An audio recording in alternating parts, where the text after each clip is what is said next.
Hey everyone, welcome back to the channel. Thanks for tuning in. Well, as you can see here, I have a John Deere garden tractor sitting in front of me. This is a 1971 Model 140. It's a hydrostatic drive garden tractor. These were very popular back in the day, made from the late 60s into the mid 70s by John Deere. This video will cover the item on the back of the tractor here. So this is a lift boom, sort of like a crane, and it's mounted to the 3-point hitch of this garden tractor. Now the company that made these back in the day, Brinly, I'm sure you've seen the plows and discs and other options that Brinly made, or attachments and implements. But this is one of those seldomly seen options. I've never seen one in person. I've never really seen a picture of a real one. There can't be too many out there. I don't think they sold too well back in the day. Probably a very limited market for these.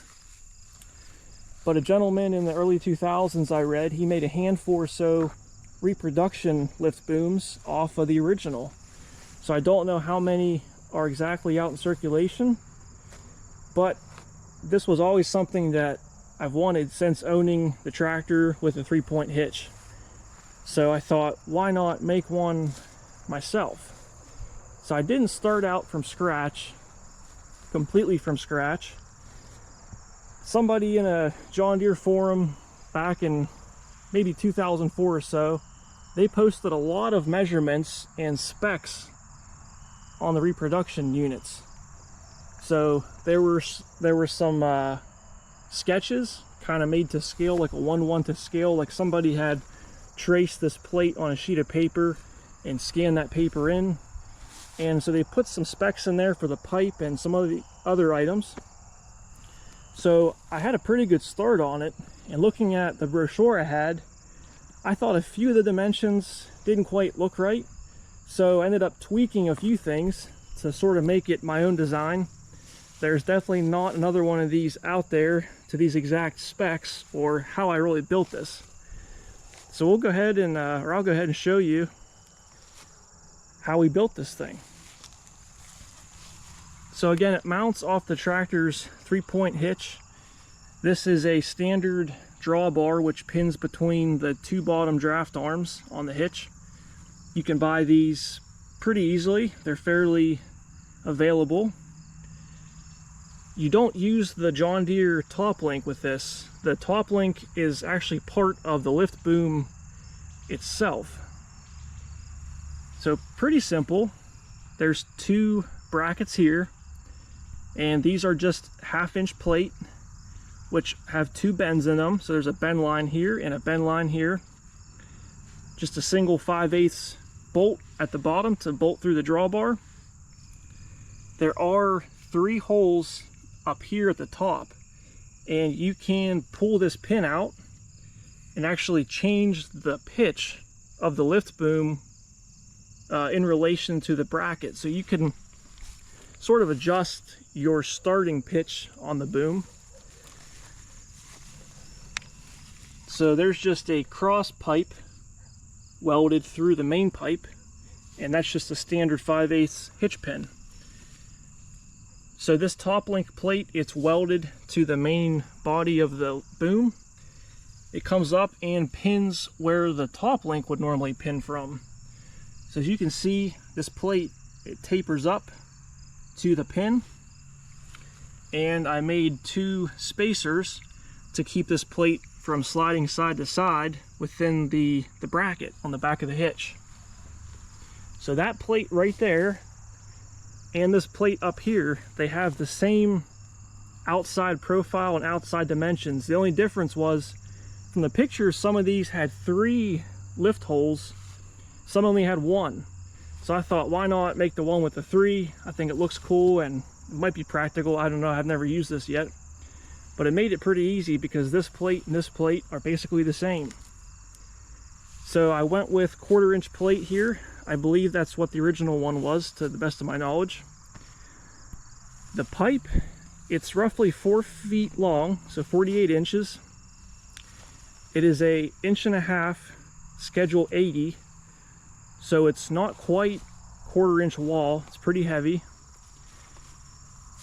And the little pipe right here that goes through the main pipe, it's a 1 inch OD by 5/8 ID, so it fits a 5/8 pin very well. And the original lift boom, one thing you can notice to tell if you have an original one or not, it's the top of this pipe here.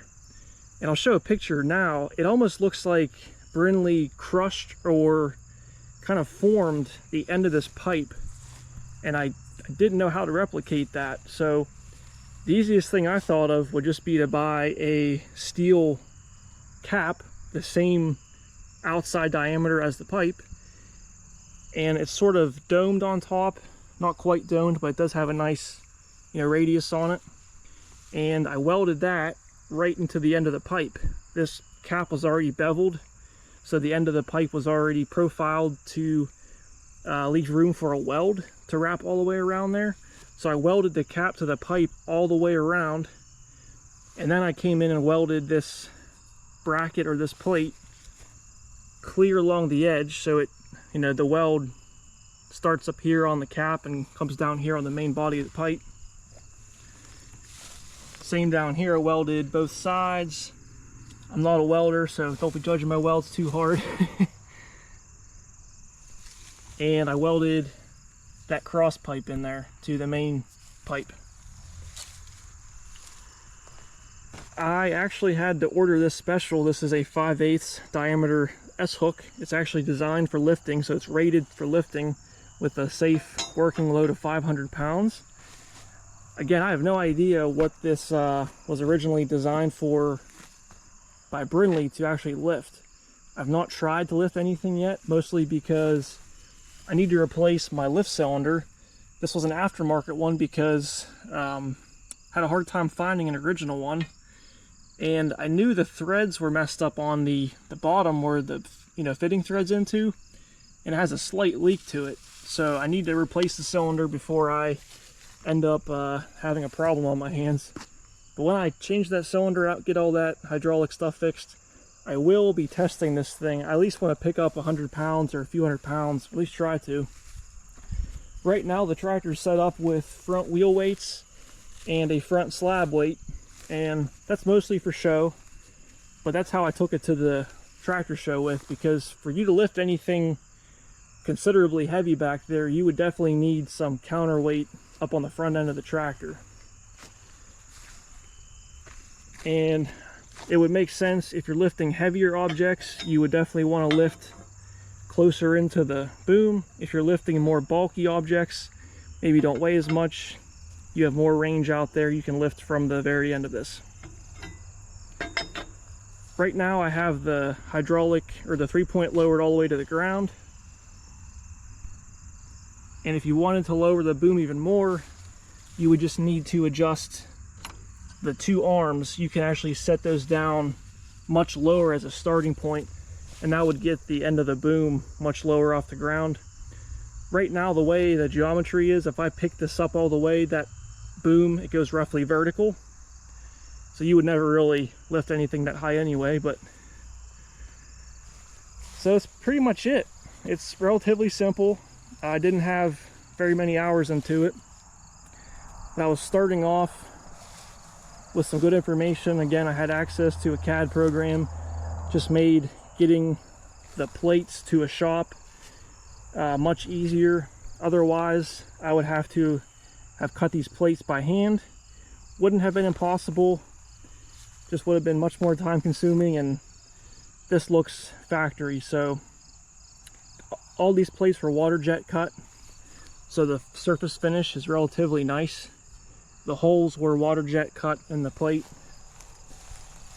These are 1/2-inch plates again, so it's pretty thick. You're not going to be able to bend that as cleanly as a fabrication shop. It'd be very difficult. You'd have to put a lot of heat to that. But square edge down here, and I rounded the top. That's how a lot of brackets were back then, and even the original one had that kind of curved profile to the top. So came out perfect. Bolts lined up in the bolt holes down here, and perfect width up here for that cross pipe. I'll start the tractor and I'll pick this thing up to show you. Tractor does have a slight creep to it. I need to get that fixed so it slowly creeps back in reverse when the lever's in neutral, so don't worry, it's okay. But let me show you real quick. Let's start this thing up and watch this lift.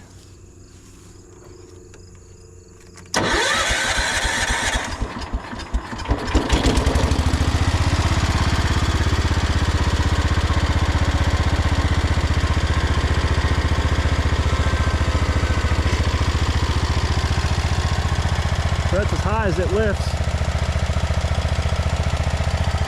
That's a good 5 feet in the air, 5.5 feet or so.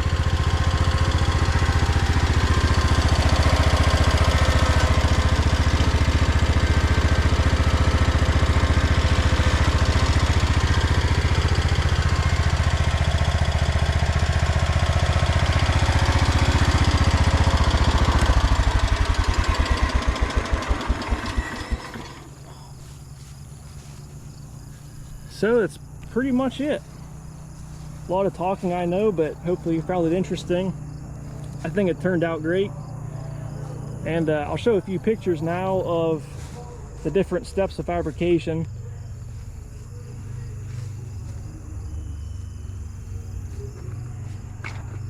I'd say the hardest part was getting these plates lined up right in the center of the pipe, and also getting them to line up in the same plane as each other, because this needs to be right in the middle to hit that hitch, and then you obviously want the plate up here to be also centered so that it's not off at some weird angle. That came out pretty nice.